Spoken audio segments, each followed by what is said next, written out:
Bem, nesse contexto da igreja como corpo de Cristo, nós temos refletido várias vezes em vários textos que decorrem dessa ideia mais abrangente, dessa ideia mais essencial da igreja como corpo. E eu comecei a refletir com vocês nos domingos pela manhã sobre as chamadas 7 igrejas do Apocalipse. Aquelas 7 igrejas espalhadas pelo que se chamava na época de Ásia Menor, e que hoje é a região da Turquia. E essas 7 igrejas, espalhadas naquele amplo território, receberam essa correspondência que foi encaminhada a elas por causa do momento difícil que estavam vivendo. Uma correspondência repleta de figuras, de alegorias, de imagens, que hoje nos dão certa dificuldade de interpretação. Por isso que o livro de Apocalipse é um livro muito ambíguo, é um livro muito difícil de ser interpretado. Muitas dessas figuras só são reconhecidas, ou só foram reconhecidas pelos leitores da época, o que significa que para a gente hoje, 2000 anos atrás, há uma imensa dificuldade de ter certeza sobre o que essas figuras representavam. Mas a gente trabalha esse texto e vai trabalhando nele como com qualquer outro texto de literatura de qualquer época da história. Você também pega a Odisseia de Homero, que foi escrita 300 anos antes de Cristo, e você também, para ler a Odisseia, precisa compreender do contexto histórico em que ela foi escrita, por que a Odisseia narra o que narra, o que Homero estava querendo ali. Sempre que a gente pega esses documentos antigos, históricos, a gente tem esse mesmo trabalho, que é de pesquisa, de exegese, de hermenêutica, de interpretação, de compreensão, porque o objetivo é chegar na cabeça do autor. Ele não está mais aqui para conversar com a gente, então a gente tem que ir até ele, e a gente só vai até o autor através do texto. Mas há ciladas, há certos paredões, há certas muralhas, que a gente chega ali e não tem como caminhar adiante, ou porque nos faltam informações, ou porque, de fato, há uma complexidade no texto que nos impede de ter a visão mais objetiva do que o autor está querendo dizer. A gente fica nas hipóteses, a gente fica nas possibilidades, a gente afirma certas coisas, sabendo que a gente pode estar errado naquelas afirmações. De repente, alguma pesquisa mais recente descobre algo em termos de arqueologia, em termos de linguística, que nos ajude a abrir a visão para algo que no texto está tão difícil de ser compreendido, e aquilo vai abrir um horizonte para compreender melhor. Por isso que eu tenho insistido que o que nos importa, muito especialmente no livro do Apocalipse, é nos prendermos à sua mensagem mais essencial. E a mensagem mais essencial, quanto a essa não há dúvida, essa está muito clara. A mensagem principal do Apocalipse é para aqueles cristãos perseguidos por Roma, oprimidos pelo Império Romano, aquelas igrejas que estavam sendo, de maneira muito cruel, às vezes, oprimidas por esse sistema imperialista romano, que não admitia concorrências na compreensão de César como Deus, como Senhor. O imperador era visto como um Deus, era visto como um enviado das divindades. E aí é aquilo. Quando alguém é considerado enviado pelas divindades, a gente fica numa situação muito difícil. Porque se foi enviado pelas divindades, o que a gente pode fazer? Não é? Então é como eles estavam ali, só que eles não aceitavam isso. Não há enviados por divindades. Não há governantes enviados por divindades. Nosso Senhor é Cristo. Ele é que é a nossa referência maior. E é a Ele que nós nos submetemos. E por causa desse discurso, houve uma uma situação, um dilema difícil, e começaram a ser perseguidos. Então essas 7 igrejas recebem essa carta, esse livro, e as descrições que essas são feitas, para mostrar essa mensagem essencial. Olha, não se aflijam, não se desesperem. Cristo é maior que César, Cristo é maior que o Império Romano, Cristo tem o seu propósito e é para lá que Ele está caminhando e nós vamos caminhar junto com Ele. Essa é a palavra que, com referência ao Apocalipse, não há dúvida nenhuma quanto a isso. As outras coisas, as outras figuras, há 1000 e tantas opiniões sobre cada uma delas. Mas sobre essa questão, há uma unanimidade. Essa é a mensagem do Apocalipse de fato. Ele vai usando lá as figuras, chama César de besta, não é? A besta do capítulo 13 chama de anticristo. O anticristo do capítulo 13 é o imperador. A Babilônia é Roma. Então essas figuras é até fácil da gente ver, de fato. Você tem 2 bestas surgindo no capítulo 13. Uma que é a besta que representava o imperador, a outra era a besta da propaganda sobre o imperador. Então uma vinha para promover a outra. E a outra se sustentava por causa dessa propaganda feita a respeito dela.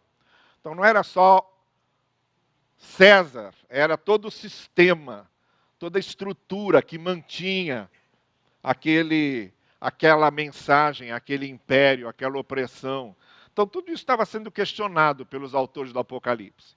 Mas não podia ser dito claramente, então eles usam essas figuras.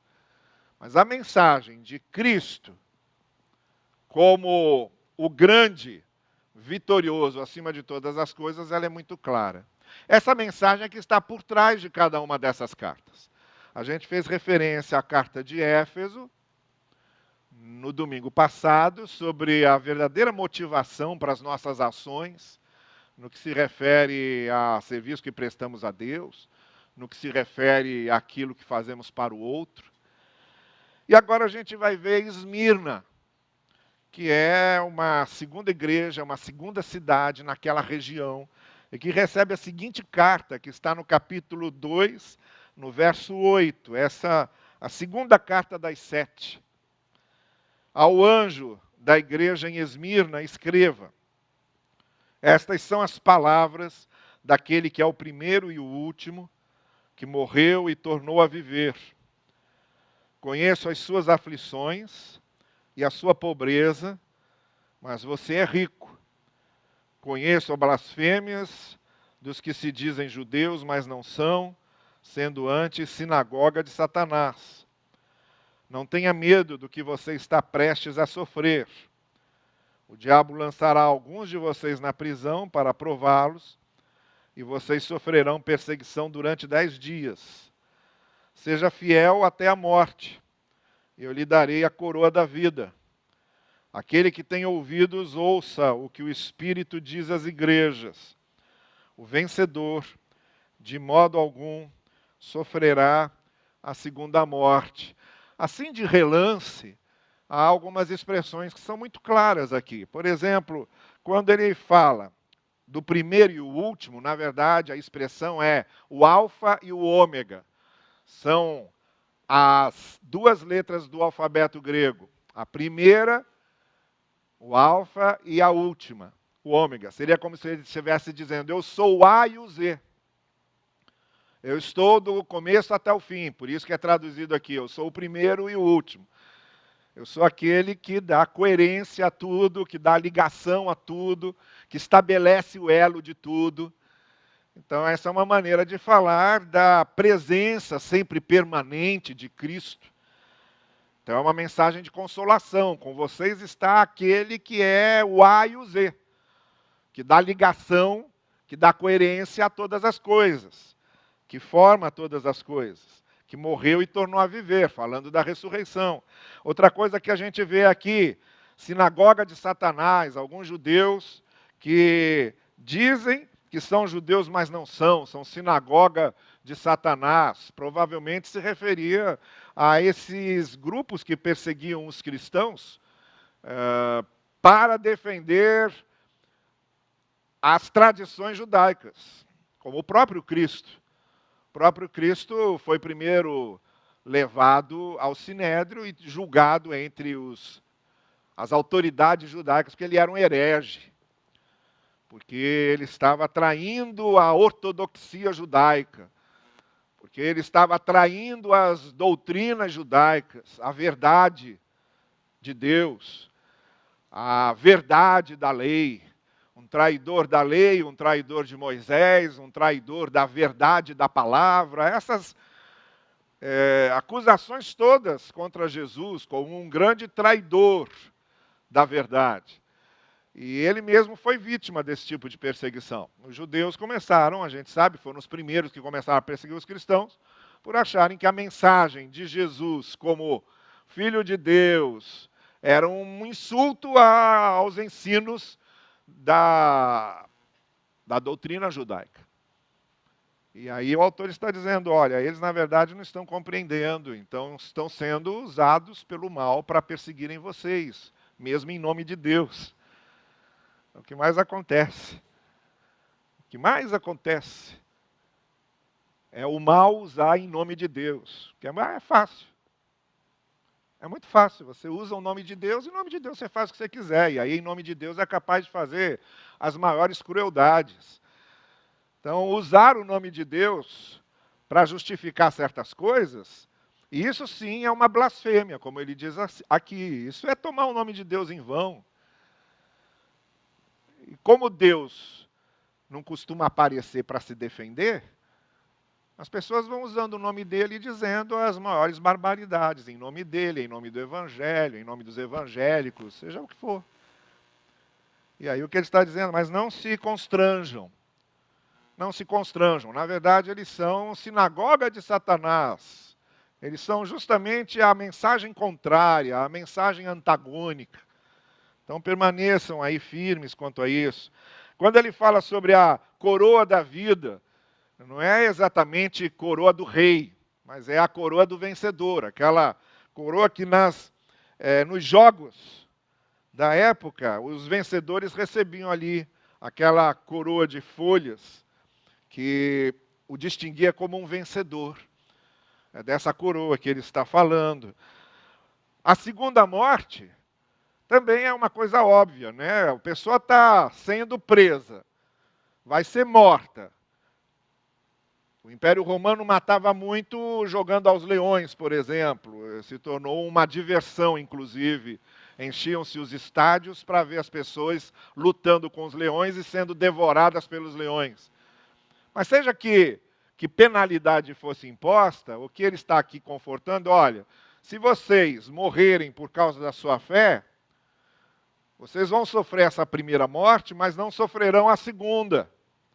É claro que ele aqui está falando da vida eterna que temos com o Senhor, depois dessa vida. Também é uma palavra de conforto. Então essas expressões estão muito na cara, a gente logo vai vendo que é disso que se trata. Então, de certa forma, essa carta, ela é muito nítida, ela é muito clara. Mas o que eu quero falar sobre ela é que essa carta fala de sofrimento. Essa carta fala de sofrer. Ela diz aqui, olha, vocês vão sofrer, vocês vão passar momentos difíceis. E o que ela está realçando não é como não sofrer. Porque até naquelas condições era meio impossível. Você tinha todo um sistema, toda uma estrutura colocada contra as igrejas, para perseguir as igrejas, você não tinha como se defender. Você não tinha sistema de justiça para te defender. Você era logo acusado de um crime, o crime de desrespeitar César, e sofria as consequências, não tinha muito o que fazer sobre isso. Você só padecia os resultados disso. E aí o que ele está falando aqui é o seguinte, olha, certos sofrimentos aí de vocês serão inevitáveis. Então a gente não vai conversar sobre como impedir o sofrimento, que há certos sofrimentos na vida que a gente não pode evitar. Há certas perdas que a gente não pode evitar, certas dores. a certas doenças, a certas condições, a certos conflitos, a certas consequências, que a gente não pode evitar. Você está lá, num hotel, na beira do mar, na Tailândia, como é que você se protege contra o tsunami que está vindo lá? Não tem jeito. Você está em São Francisco, em Los Angeles. Como é que você evita um terremoto de acontecer?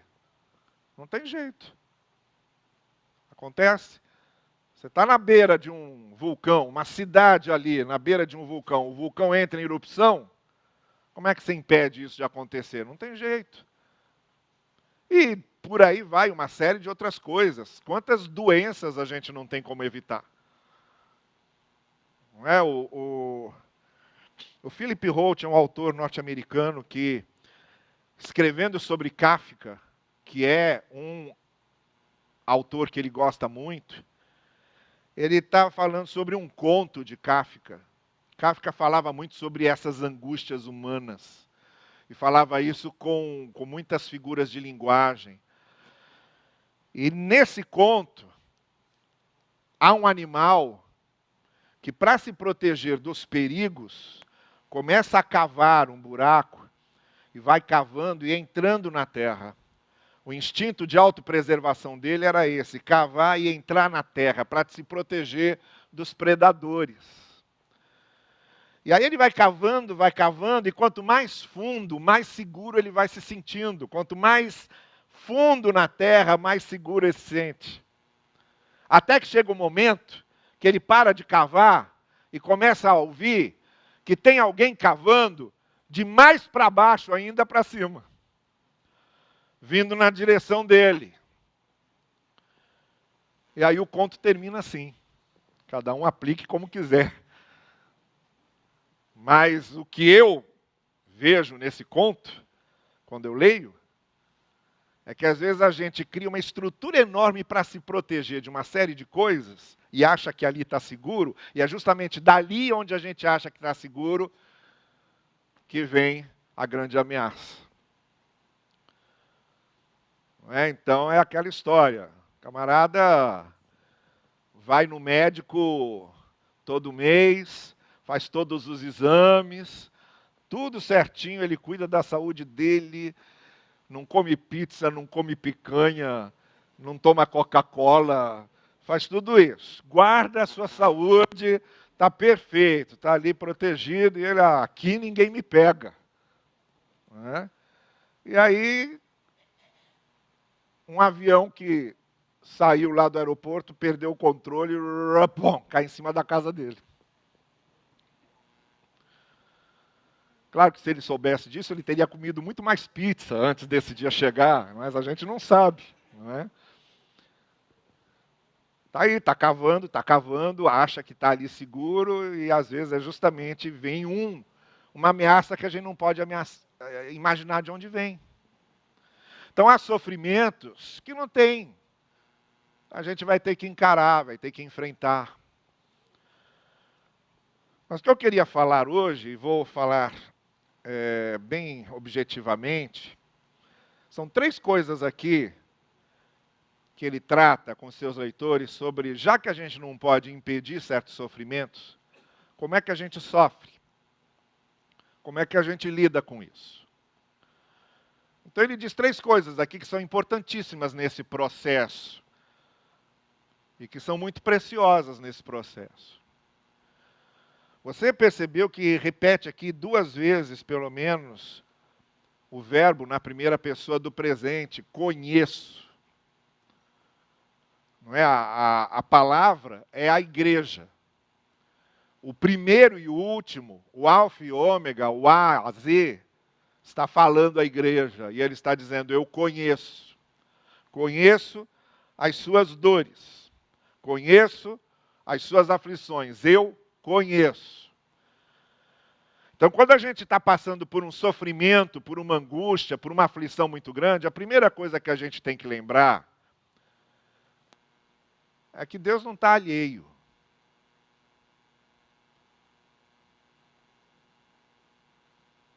A gente não ora para avisar Deus. E a gente não faz corrente de oração para botar Deus a par do que está acontecendo. Deus não precisa disso. Ele sabe. É totalmente incongruente, fora de lógica, você achar que você orando em favor de alguma coisa, você está orando para botar Deus a par. Olha, senhor, se o senhor não percebeu, eu estou doente. Se o senhor está muito ocupado com os bilhões e bilhões de galáxias que tem no universo, eu quero avisar que eu fui internado hoje. Só para lembrar que eu vou ser operado. Não faz sentido nenhum isso. Nenhum sentido. A oração não serve para isso, para botar Deus a par. O que é isso? A oração é para reafirmar a nossa confiança nele e sabendo que ele está conduzindo todas as coisas, porque ele já conhece, ele sabe, eu não tenho que ficar informando.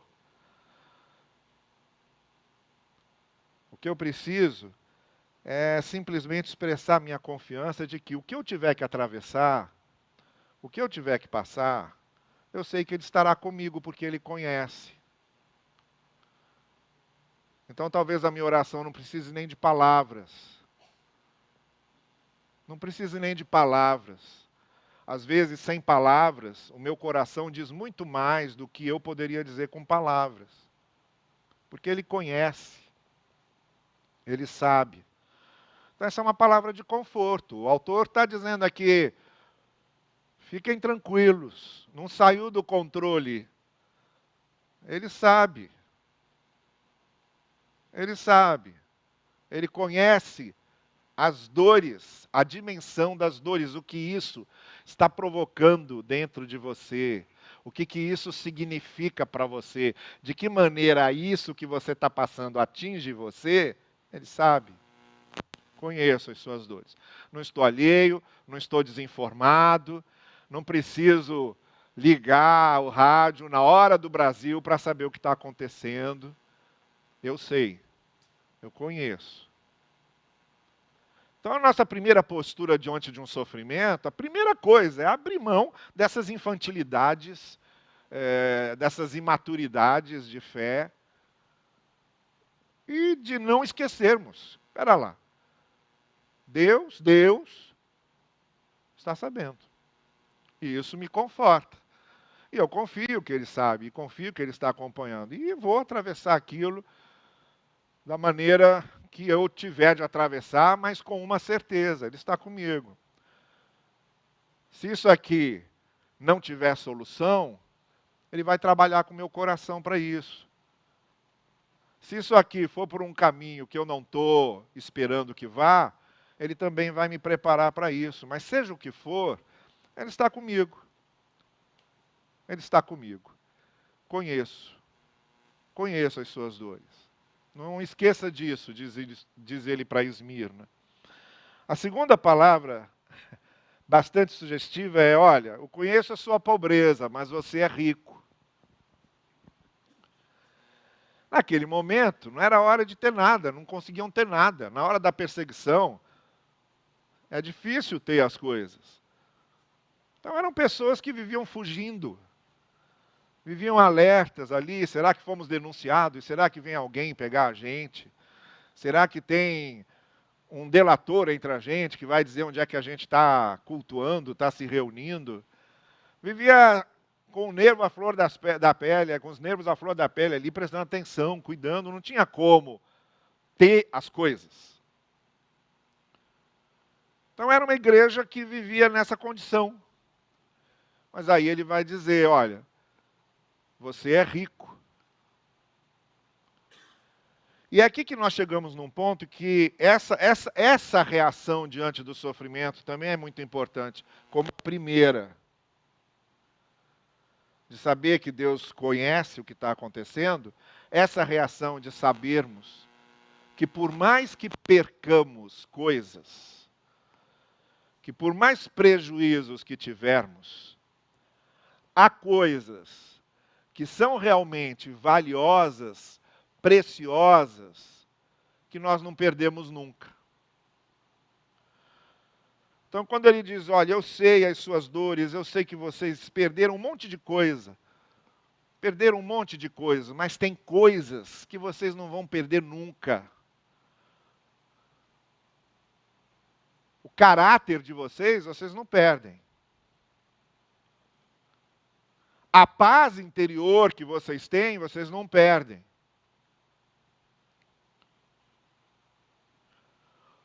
O Deus que está na vida de vocês não perdem. E aí ele começa a trabalhar com eles dizendo o seguinte, olha, nesses momentos de sofrimento, o que também conforta muito a gente é que são momentos muito bons que começam a estabelecer o que são realmente prioridades e o que não é.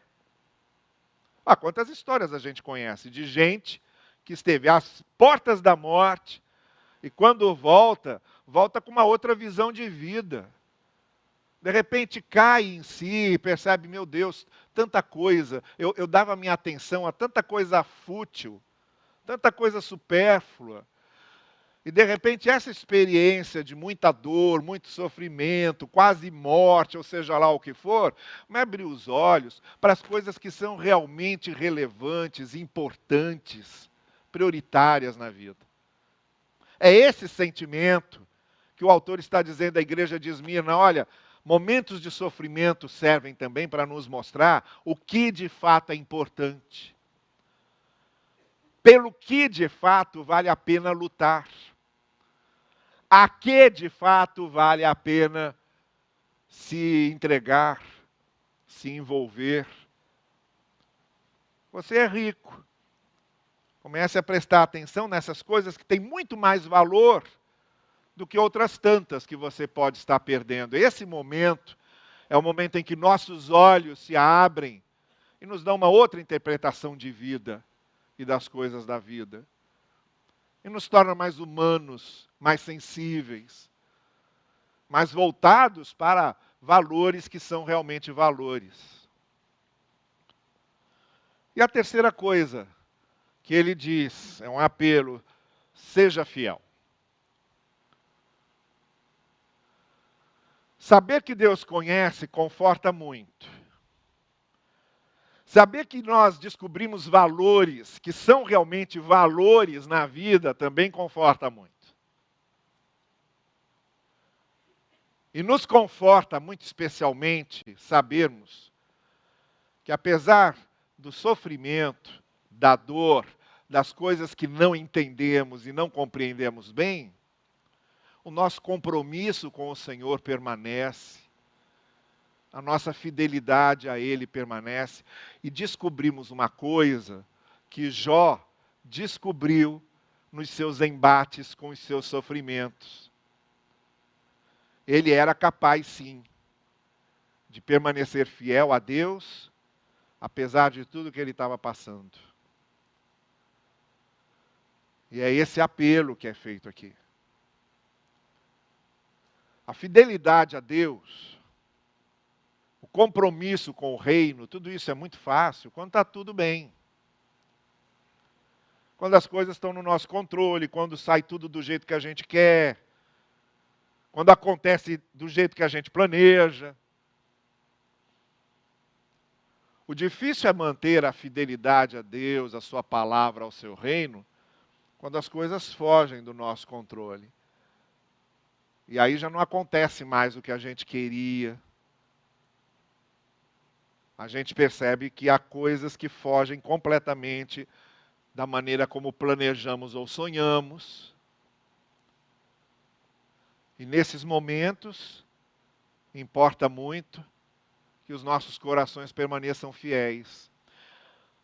A vida mudou, as circunstâncias mudaram, o mundo mudou, o contexto mudou, pessoas mudaram, mas o nosso coração diante do Senhor continua o mesmo. É isso que ele está apelando. Que nós também consigamos descobrir, como Jó descobriu, que ele não amava a Deus pelas coisas que Deus dava a ele. Ele amava a Deus pelo que Deus era para ele. Ele não amava a Deus pelas bênçãos que ele recebia. Porque quando ele perde e perde muito, Deus para ele continuava sendo o mesmo. O amor dele a Deus,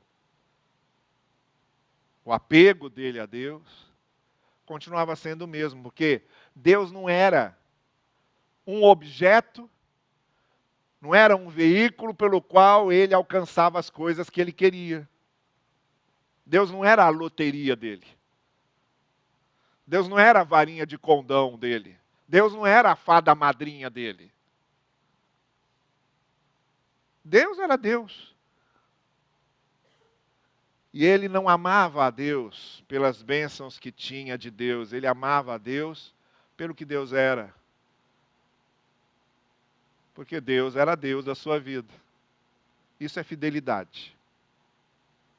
Isso é fidelidade. O discurso, nos últimos tempos, em favor de nos relacionarmos com Deus para conseguirmos o que queremos, é uma blasfêmia. É também sinagoga de Satanás. É uma blasfêmia. Nós não nos relacionamos com Deus para conseguir o que queremos. Nós nos relacionamos com Deus porque nós o amamos e nós o amamos porque Ele nos amou primeiro. O seu amor por nós em si já é o motivo para que nós o amemos independente de qualquer coisa. Então, se eu mantenho a minha fé só para conseguir o que eu quero com Deus, como se Ele fosse um balcão de negócios, eu tenho tudo. Tudo, menos fé. Eu estou dando o nome errado para ambição. Eu estou dando o nome errado para negociata. Eu estou dando o nome errado para superstição. Eu estou dando o nome errado para fanatismo. Isso não é fé. A verdadeira fé é aquela que se aproxima do Senhor pelo que Ele é. Eu te amo, ó Deus, não por causa das coisas que tu me dás, mas porque o que tu és e em ti eu já tenho todas as coisas. Essa é a fé que Esmirna precisava ter. Eu vou encerrar só falando de Policarpo, não tem como não falar de Policarpo. Ele era o bispo da igreja de Esmirna. No ano 155, ele foi preso porque era cristão, foi condenado à fogueira. Acenderam a fogueira e o juiz disse a ele: você sabe que eu tenho poder para tirar você da morte. Renegue isso tudo e eu vou salvar a sua vida. E aí Policarpo respondeu: que é isso? Você só pode matar meu corpo. Eu temo muito mais quem pode matar a alma. E aí o juiz fez uma outra tentativa e disse: olha, eu te dou uma última chance para você rejeitar tudo que você tem crido, confessar o senhorio de César e renunciar esse Cristo como Senhor. E aí Policarpo respondeu: eu estou com 80 anos. Desde criança, eu conheço esse Deus. Ele nunca me decepcionou. eu não vou decepcioná-lo agora.